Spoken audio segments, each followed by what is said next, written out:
listening to this group next door, you can tell they're having a lot more fun than us, and to lighten things up, if I knew how to whip or nay or dab, then I would.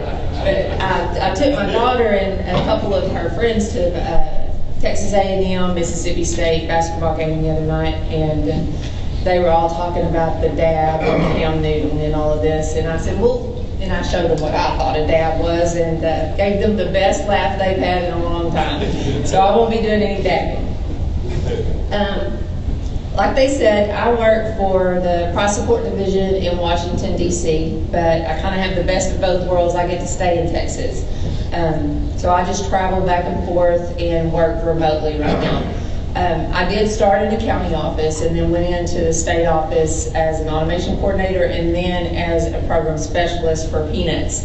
Had a lot of questions about Peanuts because being the program specialist, I wanted to know, the farming aspect too, the buying point aspect, and then the shelling aspect. So the first thing I did was to ask them to let me go out to the field and see, what it was about. So they allowed me to go to West Texas in Seminole, and they took me and let me drive a combine, and we went to buying points, and then visited Dirk Lindsay. He took me all through the shelling aspect, and then birdsong also. So I really enjoyed over these last several years. Actually, I just had my 29th anniversary. I can't believe I feel like I am 29. But I've really enjoyed getting to know, everyone from the grower to the buying point to the sheller, and seeing how all of y'all work so well together to make this such a good program. In Washington, it's always, when I go up there and work with my division, the Price Support Division, there's a specialist mostly for just wheat and feed grains, and then we have peanuts and cotton that are separate, and then sugar. But everyone always wants to know why peanuts is special. And you just can't explain that, but it is special because your industry definitely works better together and knows what it takes to get what you want, just like Mr. Redding was just talking about. And I thought it was good that he talked about that big grower from Georgia calling and saying, why did they do this? And I've been asking the same thing, why in the world would they do this? Because it just created something, for increased production that we couldn't get rid of. So that was very interesting, and also what it takes to get to that next farm bill. And we're the ones that take it, of course, and try to implement it, and it's nice to hear what goes into that. So we're going to we'll talk about 2014 and 2015 a little bit, and then I will talk about commodity certificates. It'll be a really broad overview because we're trying to make it the simplest and easiest process that we can for the grower, the DMAs, and the county offices. And in getting to that, it's caused a lot of different meetings over the same thing multiple times, it seems like, but it's the real intent is to make it seamless and easy. So that's the reason there may be a few details that we can't talk about, but I can give you probably the answers that all of you have. But in 2014, that was the first year we were under the new farm bill.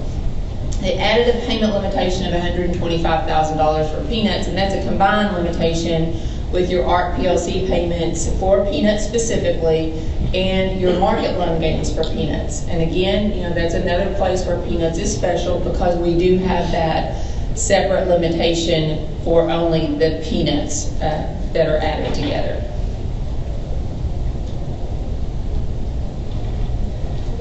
And with that farm bill, we did have some issues, because of that. Created some marketing issues, with production. It reduced PLC payments because of that market loan gain payment limitation issue. So it would reduce the PLC payment because those market loan gains, because the price came down, added to that producer's payment limitation. And then also it caused some issues with producer agent authorizations. And I know that a lot of the buying points in working with those shellers, you have a power of attorney for your grower. Well, when we got into that market loan gain situation last year, there were a lot of growers that wanted to revoke those power of attorneys because they did not want that to go against their payment limitation, because a PLC payment, of course, goes directly to them, and in their mind, they don't see that the market loan gain as much. So it caused several different issues, not just with the marketing, but it also, through our office. The peanut planted acreage and production, of course, increased significantly. And like Bob said, one reason was those generic base acres. So that's what, those are all things that we saw with this 2014 Farm Bill. The excess production and market environment resulted in a very high amount of forfeitures. Now, I'll talk briefly about forfeitures, but Ned will definitely, probably answer more of your questions on, what they're doing with those. Approximately 60,000 tons last year for 2014 were forfeited because of the Texoma Peanut Company bankruptcy. And looking through the list, I don't see any Texas or Oklahoma buying point reps here. That also affected Mississippi and Arkansas and Louisiana, actually. So I know that was a huge deal for us because it affected the producers very negatively. There was a lot of learning lessons, coming out of that with a big peanut company going bankrupt kind of in the middle of that market season. Producers were the ones, that got hurt the most in that situation. But I know Ned's going to talk a little bit more about that. But we learned things from that, and I think in the future, we have a lot of things that are going to be improved because of that negative situation. For crop year 2015, it was, I guess to put it mildly, just an absolute nightmare. And I guess the biggest positive I can say out of 2015 is that it's over as far as the loan season. I know that all of you buying points and shellers and then DMAs know about our new software. Well, I promise that was, and I'm not in the automation side, but of course we work with them and tell them what we need. There's a good, philosophy, a good intent behind that. We had to get away from this old System 36, so we had to go web-based. We did communicate that the timing of that release was not good for peanuts because it was right in the busiest time. And of course, with any kind of new software, you're going to have problems. So we had delayed payments to farmers, we had incorrect calculations, we had to stop, we had to start, we had to stop again, we had to go back to the old system. So I mean, we understand that there were a lot of issues with that new software. We think that we worked out most of the bugs. I was just in Kansas City a couple of weeks ago discussing those problems, the corrections that we've made. Calculations, the incorrect calculations have pretty much been taken care of except with our DMA side, and that's something that we're still working out. Most of those will not be realized at a producer level, but there will be some. So within the next probably couple of months, as we get those corrections in our system and those corrected transactions in there could be some payment differences, and that may start another little firestorm. It shouldn't affect a lot of producers, and those corrections were very small in dollars, but very big in workload. But we do believe that has been taken care of. There's also a lot of new things that we didn't even realize were coming out as far as the peanut program. We rely on all of the 1007 transmissions to go to Kansas City, and there's a lot of reports that are made from that. Georgia FSIS, of course, uses that, and they share that with a lot of different people for projections, for pricing, for fees paid back. There was a lot of things used based on those transmissions. But what we didn't realize is that they had gone to a new system that would not accept what we've done in the past. And it was a much more secure system, so we couldn't get anything to go. So again, that created a really, really big hardship in the beginning of the 2015 marketing season. That has been taken care of since. We're just as safe as we can be, but now I think we have it all communicating. We had some little hiccups last week, but that was just a server issue. It wasn't the same issue that we had that just totally wiped out everything in the beginning. So we moved past that, so at least we're moving in the right direction, and 2016 it will be much better. We had new guidelines and a new handbook. We've worked off of notices ever since peanuts went to a price support program with the 2001 Farm Bill. So for 2015, we have a new peanut handbook that a lot of your shellers and you as well have to look at when you're trying to help the growers. So now we have a new 2LP peanuts handbook. As a result of the 2014 marketings, as a result of the Texoma bankruptcy and many other things, we had probably more new handlers for the 2015 crop year than we've had. I know as far as, as long as I've worked, which in Washington has only been 3 years, but and most of those are producer oriented. And I know, there's some here today, but in Texas we had at least, I think, 3, and a lot of that was a result of the Texoma bankruptcy. But that also, we couldn't get them going because of this transmission issue, and I don't know that that's going to be a new trend with adding new handlers that are more to a producer owned situation in the future, but we did have that a lot in 2015. A good thing that happened in crop year 2015 was that there was legislation passed in December that allowed the use of the commodity certificates. We'll talk about that in detail later on, but that's a really good thing, because basically that takes those market loan gains off of your payment limitation, or a producer's payment limitation, so they can get that full PLC payment now. Another good year is that the end of the marketing assistance loan availability period ended January 31st. So hopefully those problems that we were having, software, transmissions, all of that, at least it's stopped now, and we can finally concentrate on corrections, reconciling, all of our payments, things like that, and then move forward to 2016, which will be here before we know it.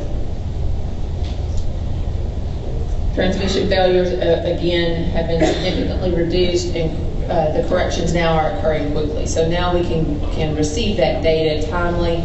All of those 1007 production transmissions will be in sometime in March, and then that's when we start working on the new peanut differentials for the 2016 crop year, which is when we determine what the loan rate for each specific type is for the 2016 crop year. So we will, in April, we'll have all of our spreadsheets available, and then we work through the process, and usually those loan rates are announced the 1st of June. Just kind of a summary of where we were at quantity-wise on 2015 loans. We issued, and this is as of Thursday, I'm sorry, as of Thursday. Now there will be, because of transmissions and getting some loans added in the system, There will be probably a few more than what is shown here in the end. So probably in the next 2 weeks we'll have a complete final total, but as of Thursday, this was our total. We had issued a total of 7,796 loans. That covers 2,284,984 tons of peanuts, with a principal dollar amount under loan of $799,868,491. So that is significantly more than we've had in the last couple of years. As you can see here, this is a summary of where we are in 2015 compared to 2014, 13, and 12. And if you'll remember, in 2012, that was our largest year, but we had forfeitures that year also. My first day of work is when, in Washington, is when those forfeitures were coming in, were being processed. So that's what I came in as my first assignment, were those 2012 forfeitures. In 2013, one of the biggest reasons that quantity went down was not necessarily only due to production, but if you'll remember, that was the year that the government was shut down for about a month in October, and so there were a lot of peanuts that were immediately bought and not placed under loan. So that's one of the reasons that amount is lower. There were fewer planted acres that year also, but not that much. In 2014, you'll see that we did have a significant increase, but we also had forfeitures of 114,000 tons, over 114,000 tons. Now again, about 60,000 of those are from the Texoma bankruptcy part. We had a special provision. We accelerated those loans. They were mature in July, so that's when we processed those forfeitures. Ned and crew, liquidated those peanuts then. Some of those would have probably been forfeited anyway.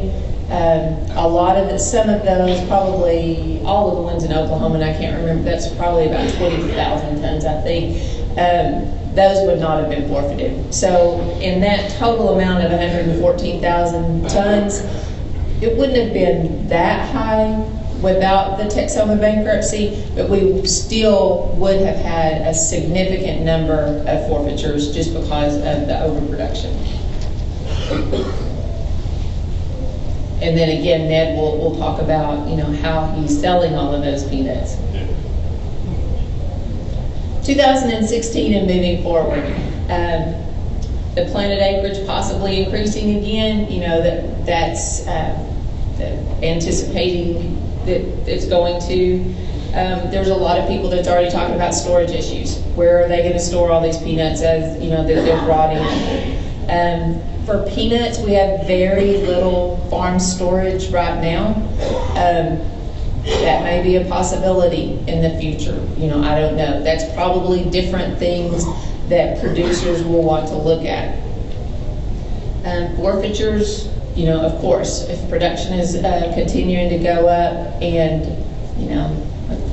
the shellers just can't sell them all, then of course we're going to have forfeitures.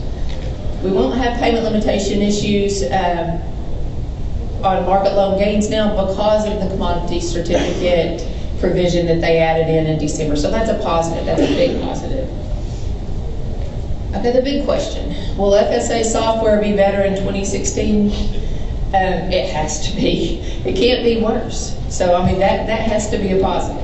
No, it really, really will be, because we have worked out most of those bugs, thanks to Jason, and we have Goldens and Birdsongs and Severins and different people in the field that are helping us, along with specific county office people. We are reaching out to make sure that we're getting things right.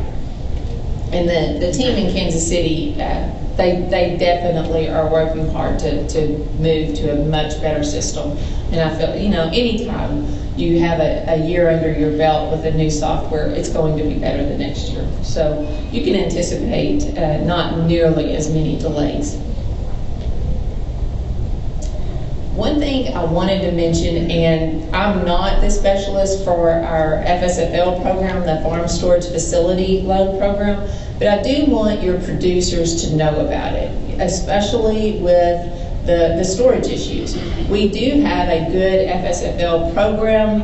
They need to talk to their county office reps, or there's a really good fact sheet on the FSA website, and that is a program that provides low interest financing for producers. Now it's not, for processors. It's not for a Vine Point or a Sheller, but a producer could get an FSFL, and they can build or upgrade farm storage and handling facilities for producers of the commodity. And for peanuts, I just put a few that could possibly be helpful. We do finance a lot of bins, barns or warehouses, and then we just added in the last couple of years cold storage facilities. So that's been added. We've also added a lot of new commodities. Now they do aquaculture, which goes along with the cold storage. So anyway, it's something that with these storage issues, maybe a producer might be interested, because it is really a good loan program. Again, you can, if you want that more information, Tyrone can take your name. I can get you more information. Like I said, there's a really good farm fact sheet on our website, and our specialist for the FSFL program is amazing, and she would be happy, to of course answer any questions. Okay, now what I think everybody has the most questions about is this commodity certificate exchange policy. It's really a simple process, and so I guess in my simple mind that I was going back to right after the 2002 Farm Bill, and we did use certificates a little, not a lot, but a little with peanuts right after the Farm Bill was passed when it went to a price support crop. And I was thinking, well, that was simple. Well, it was years ago, and back 2008, I guess, is the last time they were actually used. So all of that was taken off our forms, all of that was taken out of our software, and that has to all be added back. So with that, you have to talk to attorneys again. And then it just starts a process that takes a lot more time than people like probably all of us think that it should. So we're just now getting the policy part out, and then the details as far as the actual forms, the software, and things like that will be coming later on.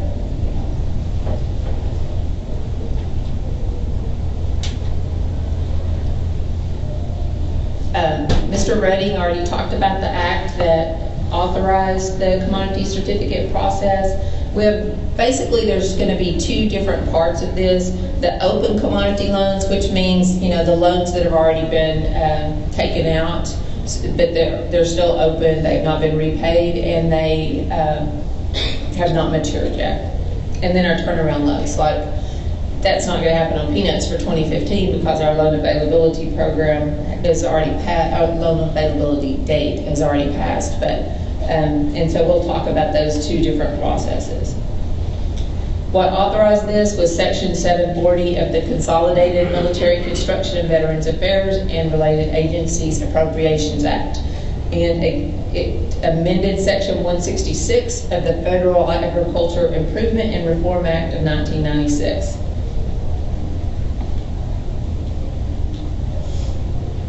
Basically what it said is that beginning with the 2015 crop year, that the Secretary shall provide commodity certificates in the same terms and conditions as were in effect for the 2008 crop year for loans.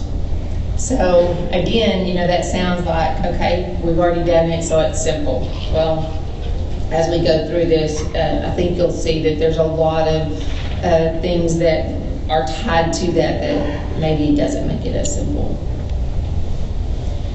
Commodity certificates, the basic policy and the overview of, and we call it a CCE, it's Commodity Certificate Exchange Program. It's limited to harvested commodities, either under a farm stored loan or a warehouse stored loan. Certificates are purchased at the exchange rate in effect on the date of the request. They're going to request this on a form CCC 694-2. So basically, a producer, a buyer, a DMA, processing for a buyer, will purchase a certificate and use that certificate to pay off the loan. And in doing that, it will not go as a market loan gain to the producer and not be tied to his payment limitation. Commodity certificates expire immediately upon exchange of the certificate for the commodity loan collateral and repayment of the loan, and can only be used if the commodity is first placed under loan and the loan has not matured. So it has to be open.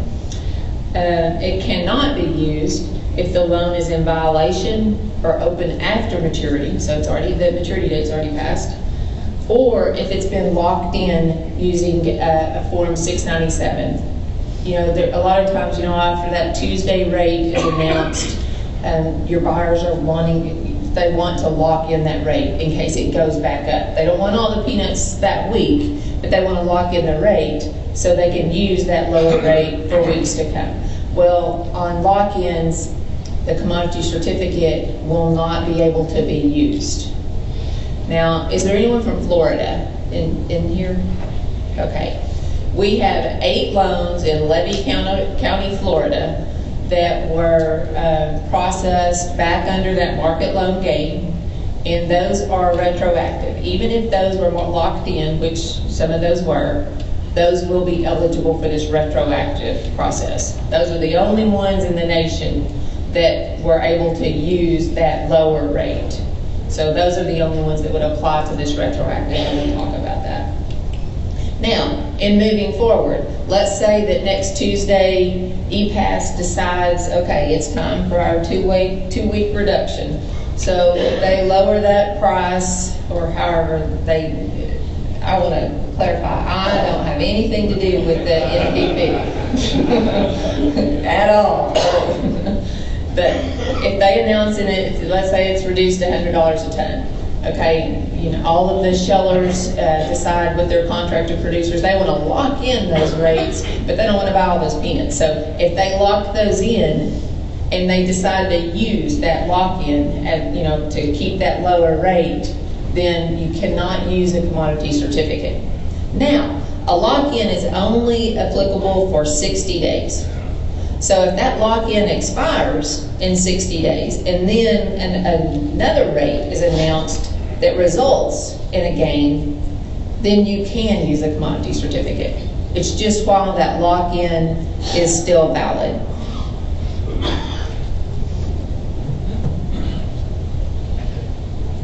Okay, those gains realized from loan collateral exchanged with commodity certificates, and this is the whole reason for commodity certificates. It's not subject to payment limitation. It's not subject to AGI, which is your adjusted gross income, which that's big, you know, because we did have several producers, you know, that exceeded AGI, so those guys were never eligible to use a market loan gain. They had to pay it principal plus interest. Well, even if you exceed AGI, you can use a commodity certificate, so that's a good thing too. It's not subject to actively engaged member contribution and cash rent tenant provisions. That's just eligibility provisions that we use. Now those gains are reported to FSA, from FSA to IRS. It's on a different form. I think it's a G, isn't it? 1099G, and just like your gains. So it is reportable. This last bullet, we have this great process that everyone loves called our interim payment limitation process. We didn't have automated software to keep up with payment limitation on market loan gains.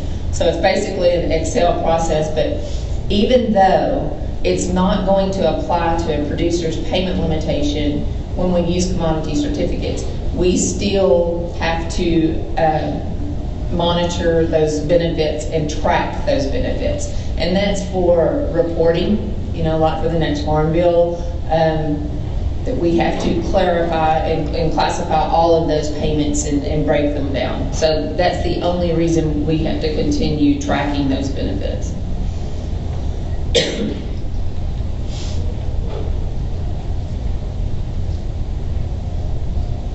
Commodity certificates are not exchanged under the following circumstances: any low-grade commodity under loan for which the repayment rate calculates as a negative, which, I've never seen that for peanuts, but it may happen. Recourse loans, which are recourse loans we don't have under peanuts. It's one of those that you can't forfeit the commodity, you have to deliver the commodity.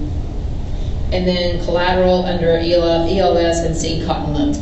I left some of this that was not applicable to peanuts in there because I know that a lot of times peanuts and cotton producers go hand in hand, and I just wanted to point that out, or the other commodities.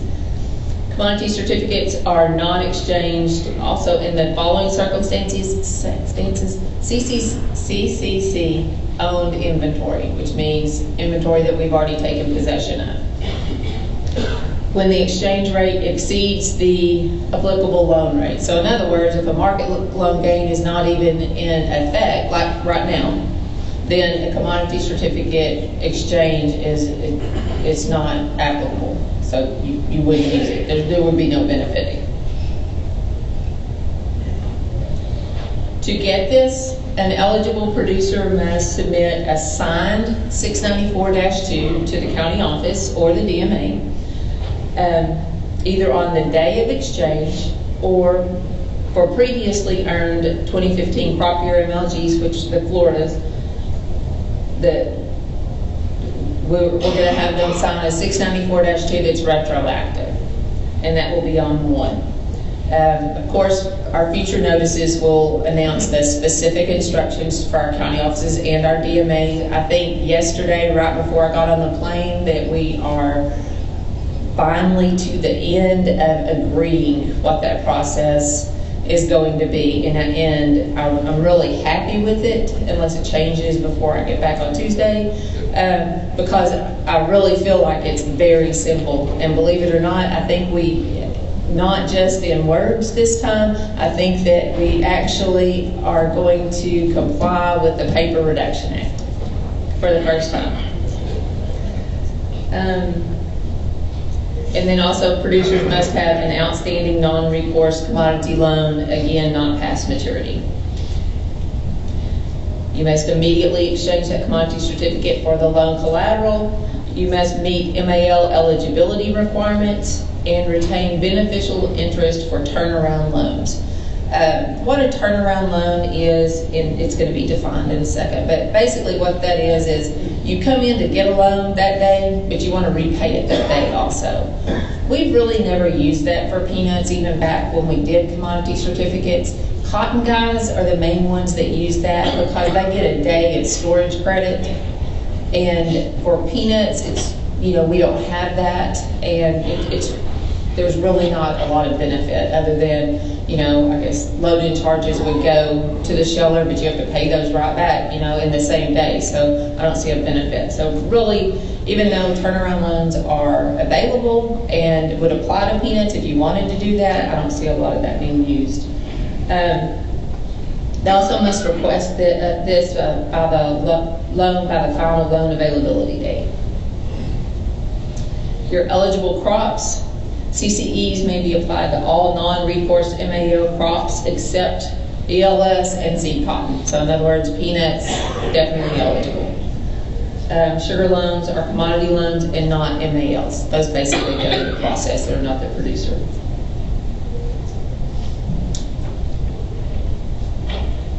Just kind of a recap. Again, like we've said before, or I said before, it's valid for immediate use and expires immediately upon the exchange of the certificate.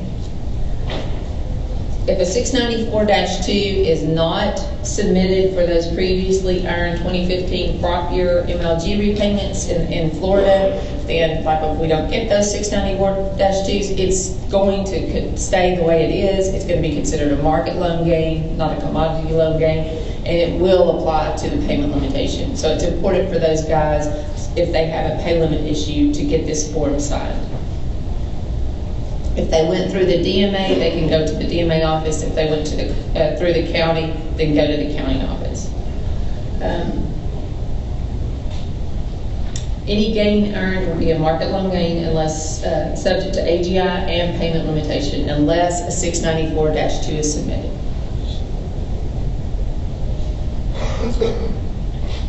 These are just definitions, and then this is more for you, like when you want to look back and kind of, okay, refresh your memory and about this process. It defines commodity certificates. They're certificates purchased by producers from the Commodity Credit Corporation, and you use those to purchase that commodity. Okay, there's, we always talk in market loan gain. Market loan gain, the way they differentiated this is commodity loan gain versus market loan gain. Commodity loan gain is still that gain, and it's still, calculated the same because it's the difference.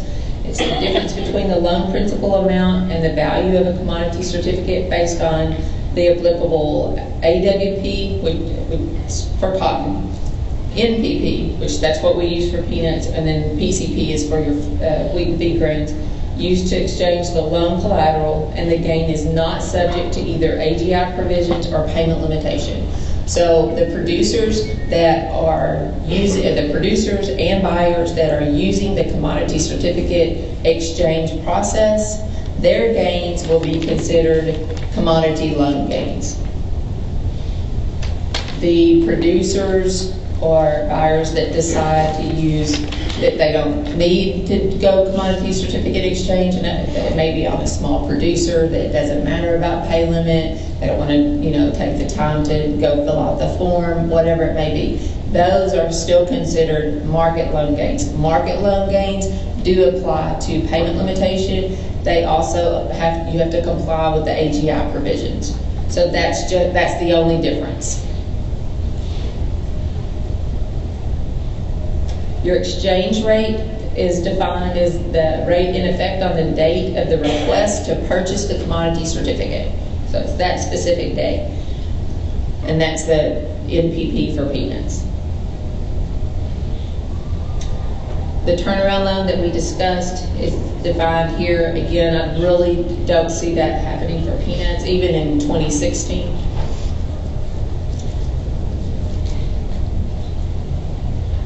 On these turnaround loans, just in case you also are a cotton producer, which you still could do this, on a turnaround loan, a lot of times for cotton, you have a 605, which is just authorizing an agent to buy your peanuts. It's not a 211. If you have a 605, that does not allow them to do a turnaround loan. So that's the only thing. And then for 2016, when we get there for peanuts, if you do a 605P instead of the 211, then that you would not be eligible for a turnaround loan either. Only the turnaround. A 605 or a 605P filed, you're still eligible for the commodity certificates on your other loans that you don't want that immediate exchange on the same day that get the loan and repay the loan. Only on those turnaround loans are those two forms that make them ineligible.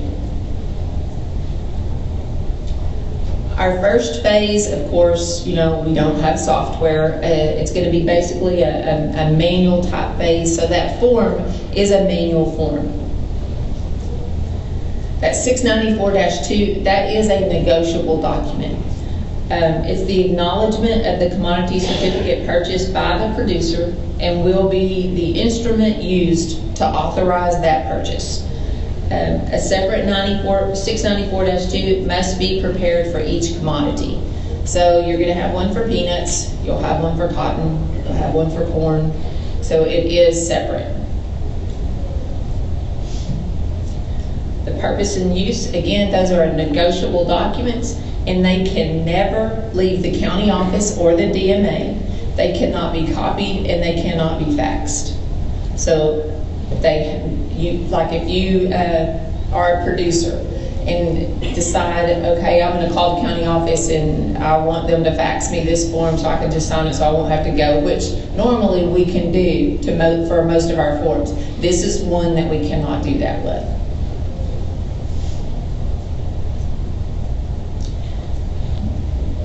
The fine details, like check this box, check that box. There's some DMA, CMA, LSA provisions that we're still working out, which really probably are not something that you pay a lot of attention to because you just rely on FSA and those alternative delivery partners to take care of that process. Those are the things that are still being worked out. The policy and the overview and how you're going to do this, like what we just discussed, that's going to stay intact. So in the next couple of weeks, our goal date is Wednesday to have notices out. So if you have producers or buyers, let's say a rate goes into effect on Tuesday, then we should be ready to go. Because our state offices, we've already had 2 conference calls with them. We've had a beginning conference call with our DMAs. We're going to have another one. And then that process should be rolling. So there shouldn't be a delay once Peanuts does go into a game. And we already talked about software. Now, we will have future enhancements to the software. 2016, it will be an automated process. That could change the use of this 694-2, but we'll know that later in the year. The question is, do we know how many peanut planted acres were specifically planted on generic base acres? I know there is a report of that. I don't know that off the top of my head, but we can get that. And now I can send it to Tyrone so he can put it in his newsletter. Also, could you tie in how many solar farms where they did, I call it the old traditional peanut base, the normal peanut base, that also use generic base on planted acres? It's only how much double difference? Okay. Like, the difference. Factor base, but planted generic base, and double dip. Gotcha. Okay. I thought you were talking about the double, because there's another kind of double limit too going on, I think. But I think that's just in Texas.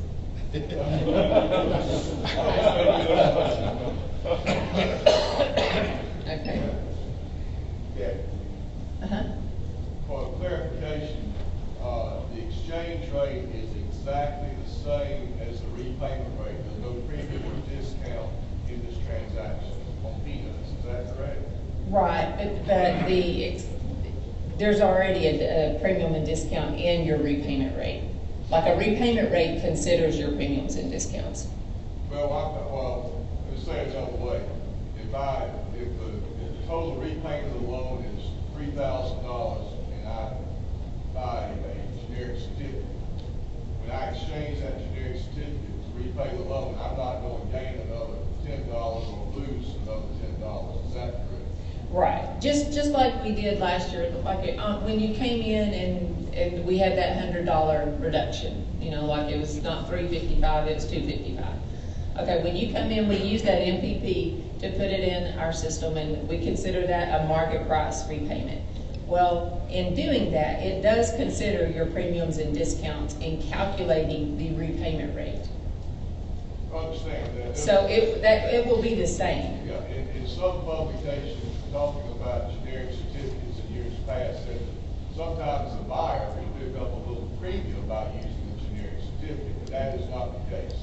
It's a dollar-for-dollar transfer. Yes. Now that is what has been portrayed to this point. Like I say, without a notice out there, it seems like anything can change at any minute. But as of right now, talking about this, yes, that's exactly right. Dollar-for-dollar. Now, the other question is, and clearly it looks like we Congress made a law to include market loan gains and payment limitations, and created another law to get around that. Is any any explanation for that, or what? We all like it, not complaining, just wondering, how does that happen? Well, as an FSA employee, I've always asked that, but I'm going to let Mr. Redding answer that one. Because, I think there's several different things, but if I were going to answer that question, and I'm not the expert on that by any means, but I would say payment limitation is probably one of the hardest things to approve in Congress, and if you tried to change payment limitation to those Midwest people, they wouldn't let you up a pay limit or do away with a pay limit. But a commodity certificate, I think they would buy into that. That's what I would say. I'll say one thing. Okay. It was very difficult. 125 cumulative package was hard. And as you know, Senator Grassley, as Kathy has well said, that he was after us. Again, he's still after us. Once we realized we had a gain issue for the 14 crop, I think on peanut, primarily in Georgia, in an area of Georgia, we had to do something. The report language we put in the fiscal year 15 bill it wasn't enough. And so that's what it means. We had a problem. We had a lot of growers that lost a lot of money, at least as far as that's what. That's a good question. Kathy, if somebody wanted to exchange for a certificate today and the national posted price for runners is $424, would they pay $424 or $355 the loan repayment limit? Commodity certificates are not applicable if there's not a gain. So you can't use a commodity certificate when it's like that. It would have to be in the loan rate.